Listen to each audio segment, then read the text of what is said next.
সাত সকালে ভুল ঠিকানায় পা রাখলেন ইডি, তাতেই আতঙ্কিত ব্যবসায়ীর পরিবার। চুচুড়া ময়নাডাঙ্গা ব্যবসায়ী সন্দীপ কুমার সাধুখার বাড়িতে কনভয় নিয়ে সাত সকালে হাজির হয় ইডির আধিকারিকরা। বেশ কয়েকটি গাড়ি ও কেন্দ্রীয় বাহিনীর জওয়ানদের নিয়ে সকাল 9টা নাগাদ সদল বলে হাজির হয় কেন্দ্রীয় সংস্থার আধিকারিকরা।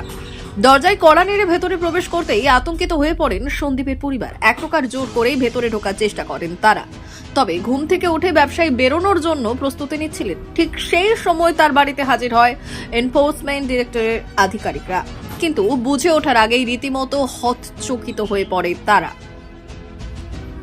তল্লাশির প্রস্তুতিও নিয়েছিলেন। এরপর মেমো নম্বরে সই করাতে যাওয়ার সময় সন্দীপবাবু দেখেন সন্দীপবাবুর নাম ঠিক থাকলেও তার বাবার নামের স্পেলিং ভুল ছিল। তার সঙ্গে চুচুড়া পুলিশ স্টেশনের উল্লেখ ছিল না। সেই নিয়েই প্রশ্ন তোলেন সন্দীপবাবুর ছেলে শুভদীপ সাধুখা। তিনি দাবি করেন, আমি কেন সই করব? নাম ঠিক থাকলেও থানা ও বাবার নামের স্পেলিং ভুল রয়েছে। এরপর ইডি আধিকারিকরা সন্দীপবাবুর ভোটার ও আধার কার্ড দেখাতে বলেন। তারপরে সন্দেহের নিষ্পত্তি হয়। সন্দীপ দাবি করে ইডি আধিকারিকদের ভুল হয়েছে বলেই।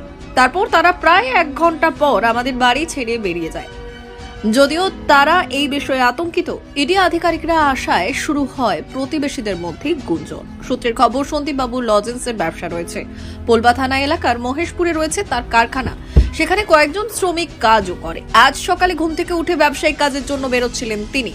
আর সেই সময় হঠাৎই ইডির আশায় তিনি হতচকিত হয়ে পড়েন।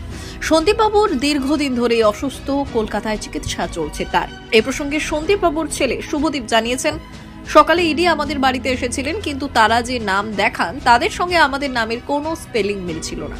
আমাদের প্রচন্ড হেনস্থা হতে হয়েছে। এতে আমাদের মান সম্মানে হানি হয়েছে। পাড়ার মধ্যে যেভাবে বড় কনভয় নিয়ে এসেছেন তাতে আমাদের সম্মান হানি হতে হয়েছে। পরে আইডি প্রুফ দেখানোর পরেই তারা ভুল বুঝতে পারেন এবং তা স্বীকার করে বেরিয়ে যান। আমার অনুরোধ, এভাবে সাধারণ মানুষকে মান সম্মান নিয়ে চিনিমিনি খেলা ঠিক নয়। আমার বাবার টাটা মেডিকেলে ক্যান্সারের চিকিৎসা চলছে। ইডির মতো এত বড় কেন্দ্রীয় সংস্থা ভুল ইনফরমেশন কিভাবে আসে সেটা বুঝতে পারছি না। যখন তারা ওয়ারেন্ট সই করার জন্য বলেছিলেন তখন আমাকে সেই কপি পড়তেও দেওয়া হচ্ছিল না। এক প্রকার জোর করার চেষ্টা করেছিলেন তারা।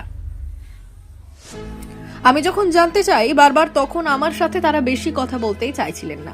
ভুল ব্যক্তির কাছে চলে আসা হয়েছে। এখানে আইডি প্রুফ, আধার কার্ড দেখেছেন।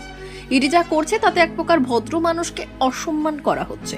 অযথা সকালবেলা পুরো সময়টা আমাদের নষ্ট হলো। ব্যুরো রিপোর্ট, উত্তরের প্রহরী।